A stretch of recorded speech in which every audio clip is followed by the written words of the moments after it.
কারণটি চিহ্নিত করেছেন সেটি হচ্ছে কেন্দ্রীকরণ অর্থাৎ জনসংখ্যার ঘনীভবন। কিন্তু মাননীয় সভাপতি, আজকে আমরা বলবো যে আজকে জনসংখ্যার যে ঘনীভবন এটিকে আমরা মূল কারণে আমরা ধরবো না। কেন ধরবো না? ক্যারোলিনস্কি ইনস্টিটিউটের একটি গবেষণায় দেখা গিয়েছে, সেখানে স্ট্যাটিস্টিশিয়ান হ্যান্স রসলিং তার একটি গবেষণায় প্রমাণ করেছেন যে বৈশ্বিক জনসংখ্যা আজকে একটি স্থিতিশীলতার দিকে যাচ্ছে, এটি বাড়তে বাড়তে একটি স্থিতিশীলতার দিকে যাচ্ছে। সেই জন্যে আজকে এই যে শহরগুলোতে যে আজকে মাইগ্রেশন হচ্ছে, এই মাইগ্রেশনকে আমরা আজকে সমস্যা হিসেবে ধরবো না, বরঞ্চ আমরা এটিকে সম্ভাবনা হিসেবে ধরবো। মাননীয় সভাপতি, আজকে আমরা দেখব যে কিভাবে বিভিন্ন উন্নত শহরের জনসংখ্যা বৃদ্ধি হওয়ার পরও সেই সব শহরে তারা তাদের যানজট সমস্যা নিরসন করতে সক্ষম হয়েছে। মাননীয় সভাপতি, আমরা উদাহরণ দিব লাস ভেগাসের, নিউ ইয়র্কের এবং রোম এবং প্যারিসের। সেখানে যদি আমরা গত 10 বছরের জনসংখ্যার বৃদ্ধির হার দেখব সেখানে জনসংখ্যা বৃদ্ধি পেয়েছে। তাহলে কেন আজকে জনসংখ্যা বৃদ্ধি পাওয়ার পরও সেখানে যানজট সমস্যা নেই? যানজট সমস্যা নেই কারণ সেখানে পরিবহন ভালো, সেখানে গণপরিবহন ভালো। মাননীয় সভাপতি, অপরদিকে আমরা যদি দেখি যে আজকে বিকেন্দ্রীকরণের পথে কোন কোন দেশগুলো হাঁটছে, আজকে বিকেন্দ্রীকরণের পথে হাঁটছে উন্নয়নশীল দেশগুলো, অর্থাৎ ল্যাটিন আমেরিকান দেশগুলো, ক্যারিবিয়ান দেশগুলো এবং সাব সাহারান দেশগুলো। আমরা যদি সেখানকার শহরগুলোর যানজট সমস্যার চিত্রটি নেই, তাহলে আমরা দেখব সেখানে হাজার হাজার কর্মঘণ্টা নষ্ট হচ্ছে যানজটের কারণে, যদিও তারা তাদের এই বিকেন্দ্রীকরণ পদ্ধতিটির মধ্যে রয়েছে। মাননীয় সভাপতি, সুতরাং আমরা দেখতে পাচ্ছি আজকে জনসংখ্যার যে ঘনীভবন, যে জায়গাটিকে আজকে চিহ্নিত করেছেন আমাদের পক্ষদল, সেই জায়গাটি থেকে দাঁড়িয়ে আজকে তারা যে বিকেন্দ্রীকরণকে সমস্যার সমাধান হিসেবে চিহ্নিত করছেন, সেই জায়গাটি দাঁড়াচ্ছে না। মাননীয় সভাপতি, অপরদিকে আমরা যদি আমাদের আজকের জায়গায় আসি, তাহলে সেখানে দেখব যে আমরা আজকে প্রস্তাবনা দিচ্ছিলাম যে আন্তঃবিভাগীয় সমন্বয় সাধনের, অর্থাৎ আজকে রাজধানীর বিকেন্দ্রীকরণই শুধু নয়, আজকে এখানে প্রত্যয়ের মাধ্যমে ওনারা আজকে বিকেন্দ্রীকরণকে প্রাধান্য দিচ্ছেন। আমরা আজকে বিকেন্দ্রীকরণকে প্রাধান্য দিচ্ছি না, তার মানে এই না যে আমরা বিকেন্দ্রীকরণ চাচ্ছি না, আমরা বিকেন্দ্রীকরণ চাচ্ছি, কিন্তু তার সাথে যেটি লাগবে অর্থাৎ বিভাগীয় সমন্বয় সাধন লাগবে। যদি আজকে আন্তঃবিভাগীয় সমন্বয় সাধন না হয়, তাহলে বিকেন্দ্রীকরণ আজকে কোনো কাজেই আসবে না।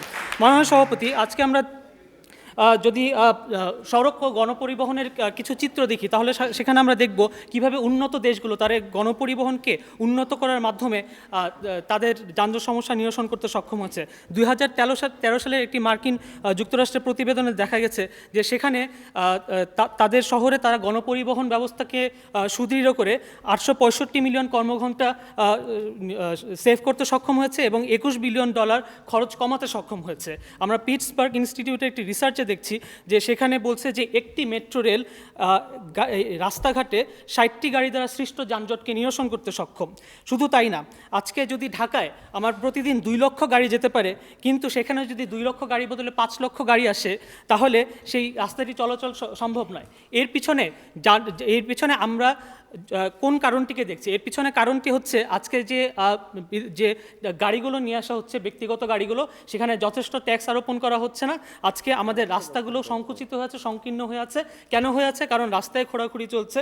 তার কারণ আজকে রাস্তাকে সম্প্রসারণ করার সক্ষম হচ্ছে না, কারণ আমাদের মেট্রো রেল নেই। মাননীয় সভাপতি, আমরা যদি আজকে আমাদের পরিবহন খাতের এই সমস্যাগুলোকে এবং অন্যান্য বিভাগ যে আমাদের পরোক্ষভাবে এবং প্রত্যক্ষভাবে রাস্তাঘাটে যে সমস্যাগুলো করে রাখেন, যে সমস্যাগুলো সৃষ্টি করেন, সেই সমস্যাগুলোকে যদি আমরা আজকে দূর করতে না পারি, তাহলে আজকে আমরা যানজট সমস্যা নিরসন করতে পারবো না।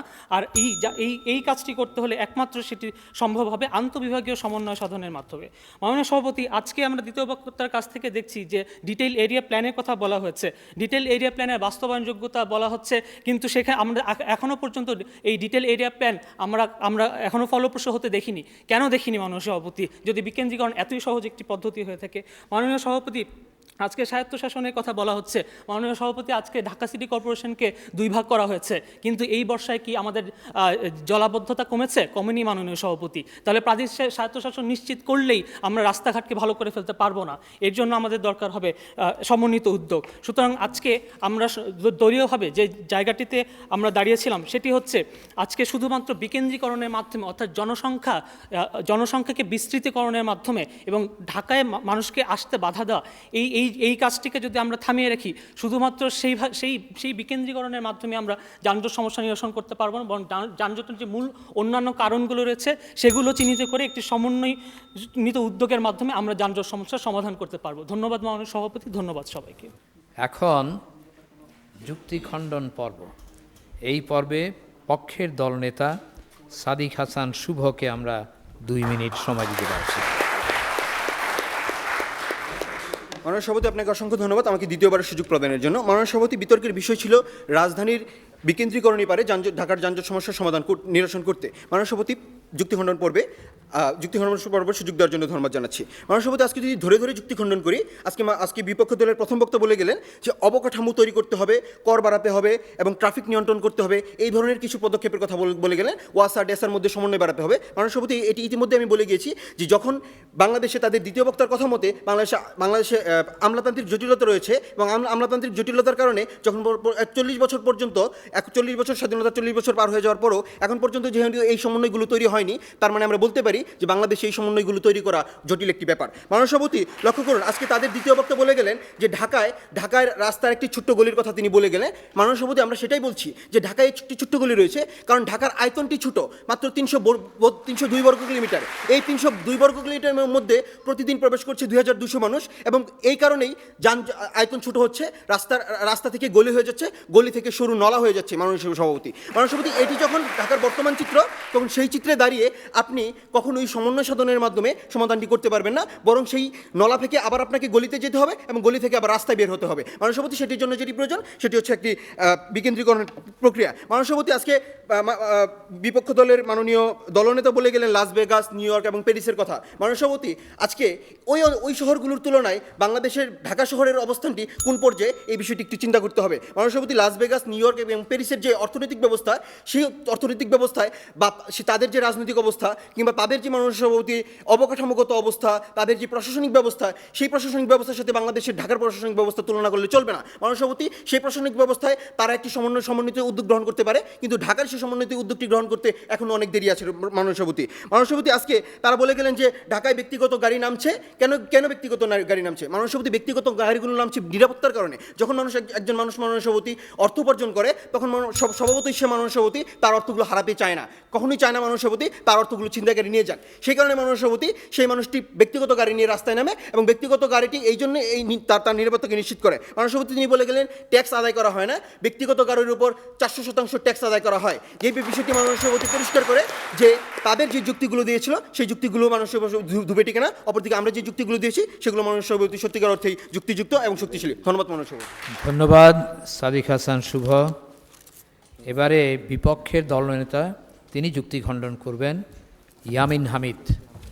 মাননীয় সভাপতি, আজকে প্রথম যে প্রশ্নটি এসছে যে আজকে সমন্বয় সাধনের কথা আমরা বলছি, সেই সমন্বয় সাধনটি কিভাবে হবে। আমার প্রশ্ন হচ্ছে, আজকে আমাদের পক্ষ দল যে বিকেন্দ্রীকরণের প্রস্তাবনা দিয়েছেন সেটিও এক ধরনের সমন্বয় সাধনের মাধ্যমে হবে, কিন্তু আজকে তারা যে সমন্বয় সাধনের প্রশ্নটি আমাদের করছেন, তাহলে আমাদের প্রশ্ন হলো যে সমন্বয় সাধন যদি সম্ভব না হয় তাহলে আজকে বিকেন্দ্রীকরণটি বা কীভাবে সম্ভব হবে। মাননীয় সভাপতি, আজকে তারা আমাদের যে জায়গাটিতে ভুল ধরছেন সেটি হচ্ছে লাস ভেগাসের কথা বলেছেন, নিউ ইয়র্ক সিটির কথা বলেছেন এবং তারা সেখানে স্বীকার করেছেন আমাদের সাথে যে সেখানে অর্থনৈতিক অবস্থা ভালো, সেখানে তাদের প্রশাসনিক সংগঠন শক্তিশালী এবং সুতরাং তারা তাদের পরিবহন খাতকে উন্নতি করতে পারবে, তাদের বিকেন্দ্রীকরণ করতে পারবে।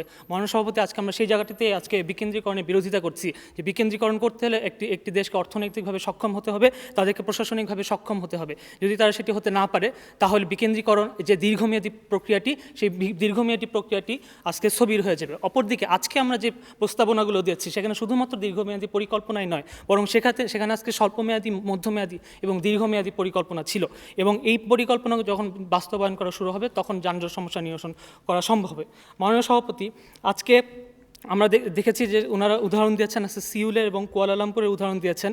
সেখানে তারা বলেছেন যে তারা তাদের রাজধানী বিকেন্দ্রীকরণের মাধ্যমে এবং তাদের শহর অঞ্চল প্রসারণের মাধ্যমে তারা তাদের জনসংখ্যার চাপকে কমাতে সক্ষম হয়েছে।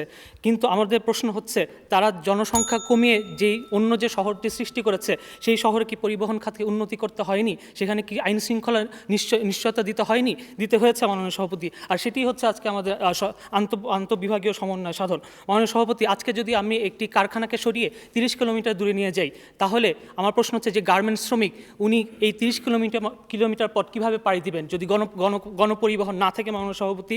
তাহলে আর শুধু তাই নয় মাননীয় সভাপতি, আজকে ওনারা বলছেন যে আজকে গন্তব্যের কেন্দ্রবিন্দু যে জীবিকা এবং চিকিৎসার কথা বলেছেন, এই জীবিকা এবং চিকিৎসা আমরা যে নতুন শহর তৈরি করতে যাচ্ছি সেখানেও নিশ্চিত করতে হবে মানব সভাপতি। সুতরাং আজকে আমাদের যে প্রস্তাবটি সেই প্রস্তাবটি যেন গৃহীত হয়। ধন্যবাদ মানব সভাপতি, ধন্যবাদ সবাইকে। ধন্যবাদ ইয়ামিন হামিদ, বিপক্ষ দলের দলনেতা। তিনি শহীদ সোহরাওয়ার্দী মেডিকেল কলেজের ছাত্র। তো আমরা আজকের যে বিতর্কের বিষয়, রাজধানী বিকেন্দ্রীকরণই পারে ঢাকার যানজট সমস্যা নিরসন করতে, এই বিতর্কের পক্ষের এবং বিপক্ষের বক্তাদের যুক্তিযুক্ত মন্তব্য এবং তাদের উপস্থাপনা শুনলাম।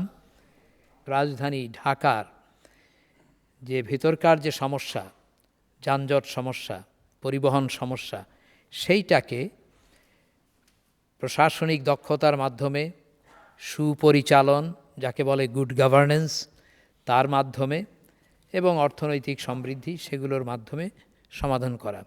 আসলে আপনারা বুঝতেই পারছেন দুটোই কিন্তু প্রয়োজন।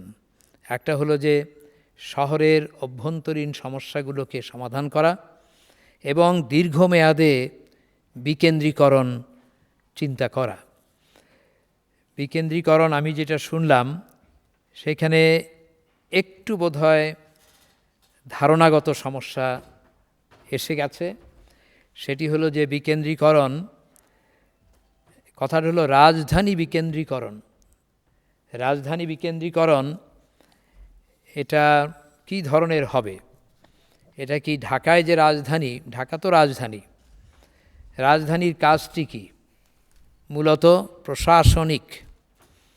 এই যে সচিবালয় আছে আমাদের, সকল মন্ত্রণালয়ের প্রধান কর্মক্ষেত্র ঢাকায়, এবং সেই কারণে বিশাল একটি আকর্ষণ ঢাকায়। আরেকটি হলো, এটা হলো প্রশাসনিক, আরেকটি হচ্ছে অর্থনৈতিক বিকেন্দ্রীকরণ, যে কারণে মানুষ ঢাকা শহরে আসে প্রতিদিন এবং সার্বক্ষণিকভাবে আসতেই থাকে। কী জন্য? অর্থনৈতিক উন্নয়নের প্রত্যাশায়, বিশেষ করে দরিদ্র মানুষ যারা গ্রাম থেকে বিভিন্ন অঞ্চল থেকে আসে, তার জন্য দরকার অর্থনৈতিক বিকেন্দ্রীকরণ। মূল কথা ওই যে পক্ষের ওনারা বলেছেন যে গার্মেন্ট ফ্যাক্টরিগুলো সরিয়ে নেওয়া। শুধু গার্মেন্ট ফ্যাক্টরি না, অন্যান্য অর্থনৈতিক শক্তি যেগুলো আছে, এবং শিক্ষা, স্বাস্থ্য ও অন্যান্য সেবার সুযোগ সরিয়ে নেওয়া। যেমন একজন বলেছেন বিশ্ববিদ্যালয়ে প্রায় 60টি ঢাকাতেই কেন, বিভিন্ন জায়গায় নয় কেন? এটা একটা ভালো চিন্তা। তাহলে আমরা বলবো বিকেন্দ্রীকরণ শুধুমাত্র প্রশাসনিক নয়। যেমন কুয়ালালামপুরে বা মালয়েশিয়ায় কুয়ালালামপুর থেকে পাশেই, কাছেই, মাত্র কয়েক কিলোমিটার দূরে তাদের একটি প্রশাসনিক রাজধানী তারা করেছেন। সেইটা এক ধরনের। আর হলো দক্ষিণ আফ্রিকার উদাহরণ দিয়েছেন 3 ধরনের রাজধানী, প্রশাসনিক, তারপরে বিচারিক এবং বাণিজ্যিক। সেটা একেবারে ভিন্ন একটা মডেল। তো এগুলো সবই আমরা চিন্তায় আনতে পারি। আমার মনে হয় যুক্তি দুই দিকেই খুব ভালো। সিটি কর্পোরেশন, রাজুক, দেশা, ওয়াসা সবাইকে মিলে যারা এই শহরের রাজধানীর পরিচালনার দায়িত্বে, তাদের মধ্যে সমন্বয় খুব দরকার। এটি অত্যন্ত জরুরি একটি বিষয়। সেই বিষয়টা তারা তুলে ধরেছেন। আমার মনে হয় ধারণাগত একটু বিভ্রান্তি আছে। আপনারা বলেছেন যে ড্যাপ মানে ডিটেইল এরিয়া প্ল্যান। এটা হলো ভূমি পরিকল্পনার, মূলত আমরা বলি ল্যান্ড ইউজ প্ল্যানিং, কোথায় কোনটা হবে। এই ড্যাপের মধ্যে সত্য হলো এই যে পরিবহন ব্যবস্থার খুব বিস্তারিত সুপারিশ নেই।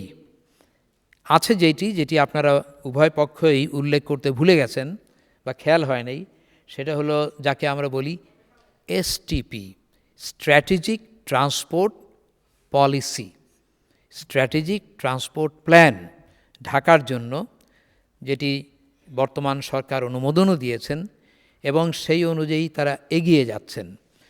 সেইখানে সুপারিশ ছিল মেট্রো রেল, বাস র্যাপিড ট্রানজিট, তারপরে কমিউটার